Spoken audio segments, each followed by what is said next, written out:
The people I really like, Thomas Edison. Here's a model of his original light bulb. He is famous for saying 1% inspiration, 99% perspiration. It turns out ideas are the easy part. Execution is everything.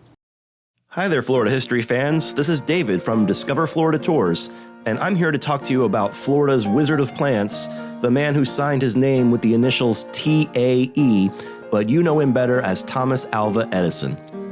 Thomas Edison is famous for his myriad of U.S. patents, 1,093 of them to be exact.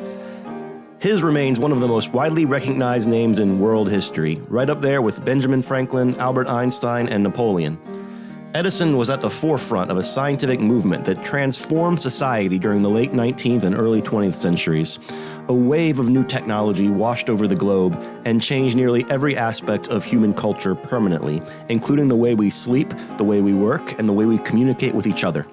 Through Edison's association with the advent of electric light, recorded sound, and the motion picture industry, he came to personify the very concept of the inventor in the laboratory for the next 100 years. In addition to the light bulb and the phonograph, TAE also made significant improvements to the telephone, telegraph, storage batteries, X-ray equipment, and in cement making.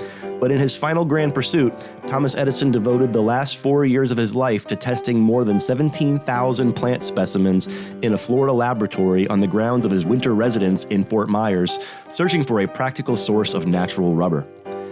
In this video, we'll check out Edison's Botanical Research Laboratory, which still stands today and looks just like he left it in 1931. Seriously, it's like Edison just walked out of the room and is liable to show up again any minute and pick up where he left off.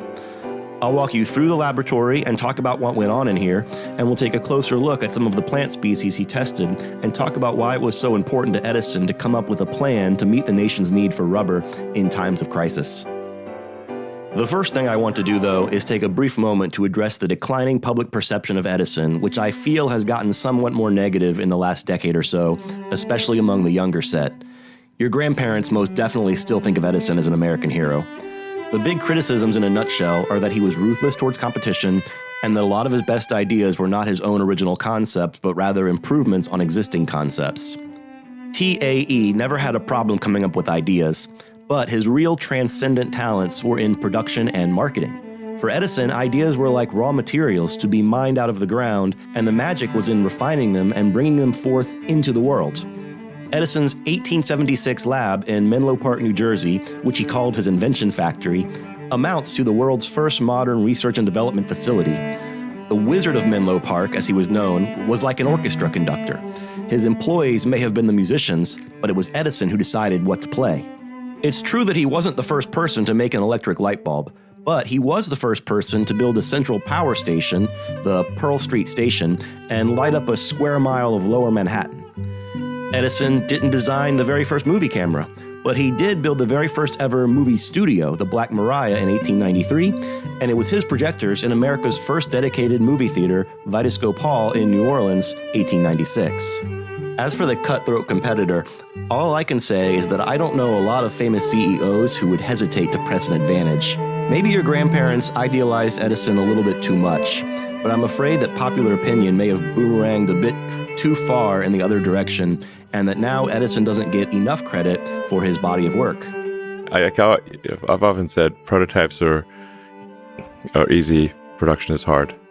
It's much harder to take an advanced technology product and bring it into volume manufacturing than it is to design it in the first place.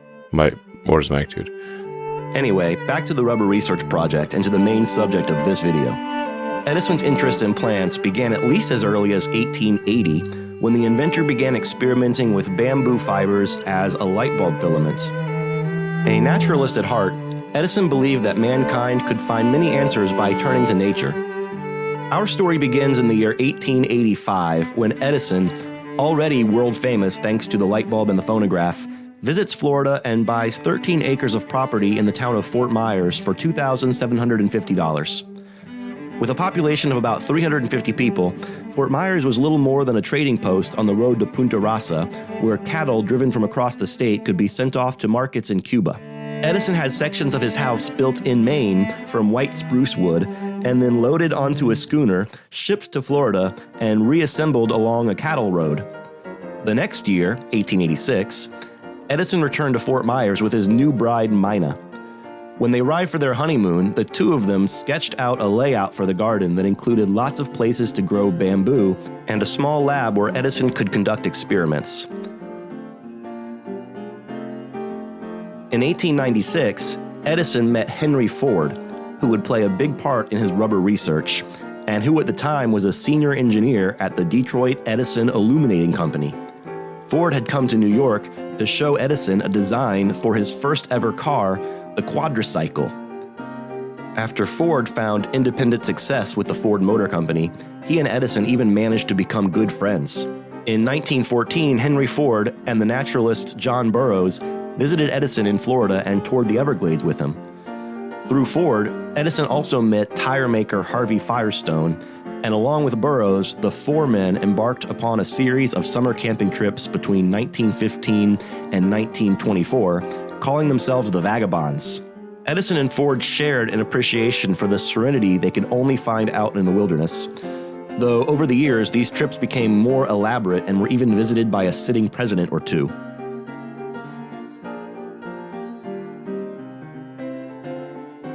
Around the campfire, Edison, Ford, and Firestone held deep and wide-ranging discussions on a variety of topics, including without a doubt the outbreak of war in Europe. Secretary of the Navy Josephus Daniels had written a letter to Edison in July of 1915, inviting him to lead a brain trust of civilian experts to advise the U.S. Navy on matters of military technology. The Naval Consulting Board formally convened in October, and Edison was elected chairman. It was then that Edison first became publicly concerned with our dependence on foreign sources for strategic resources. Around the same time, Edison met the famous botanist Luther Burbank, whose nickname was the Wizard of Horticulture, and who was famous for, among other things, hybridizing a spineless cactus. Inspired by Burbank, Thomas Edison grew interested in the possibility of hybridizing an American source of natural rubber. The original rubber tree is called Hevea brasiliensis, a tall South American tree that used to grow only in the Amazon rainforest and that bleeds a milky latex sap when cut. This sap has been used for thousands of years in Mesoamerican cultures to make rubber balls, shoe soles, and waterproof containers.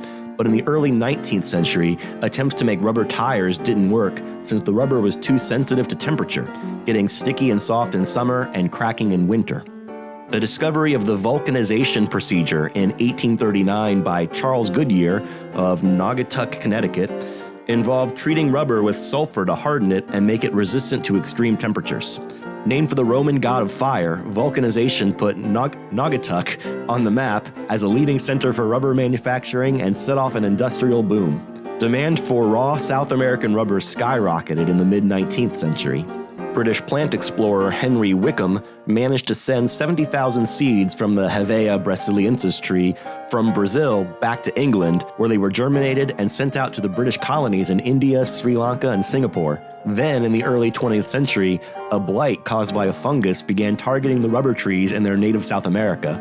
The blight was apparently so bad that it eventually killed off the entire industry in the Americas, but production was unaffected in far-off places like Java, Malaysia, and India, and by the start of World War I, nearly 3/4 of the world's rubber was being exported from British colonies.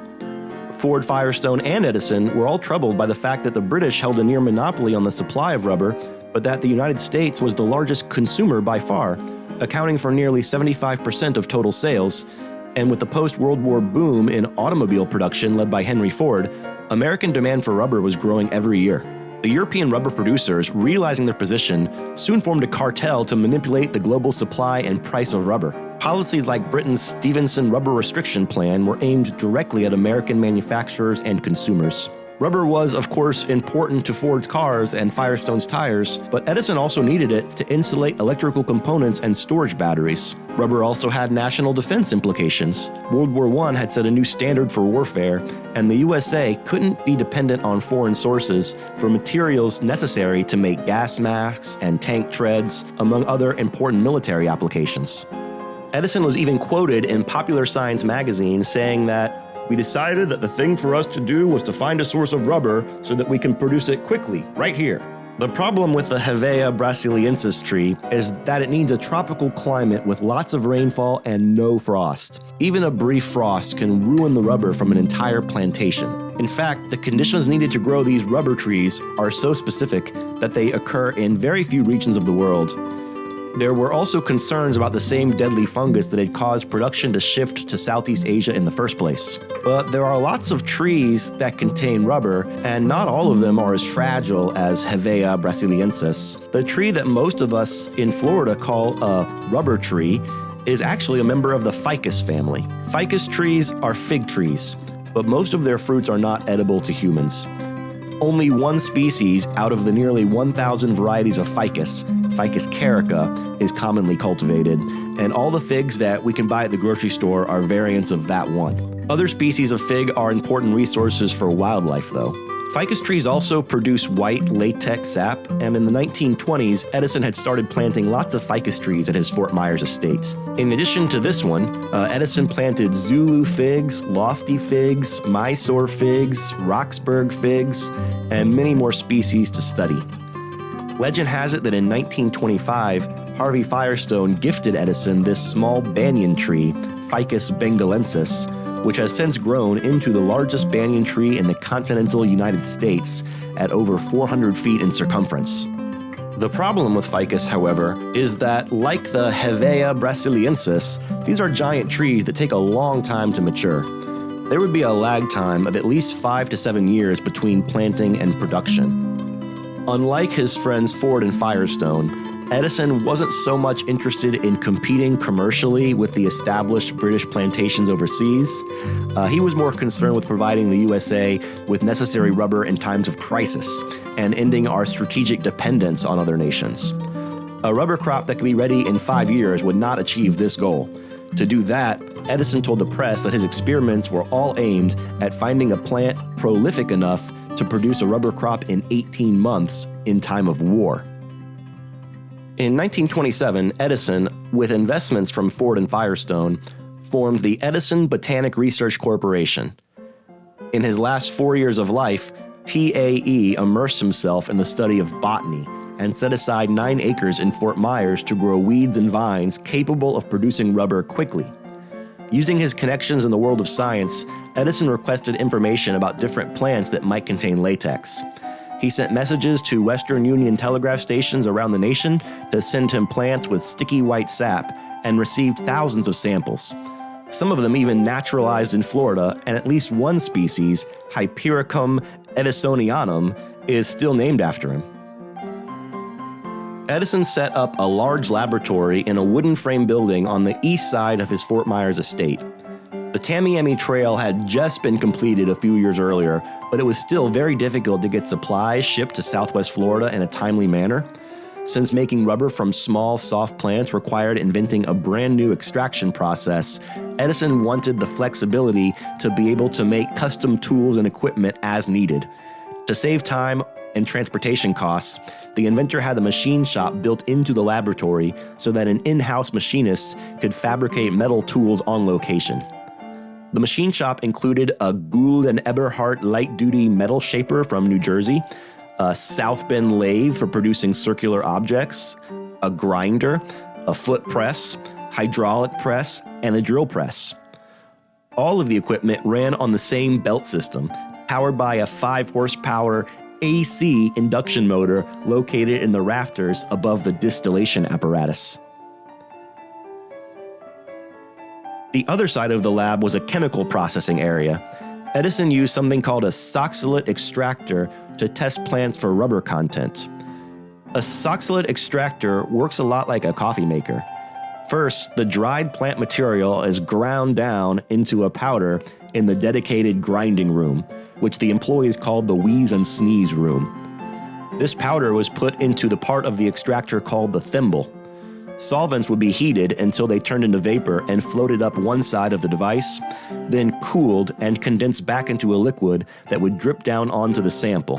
The overflow would be discharged back to the bottom of the extractor, and the cycle would repeat. Edison experimented with various solvents before deciding that a 2-stage process of acetone and benzene worked best.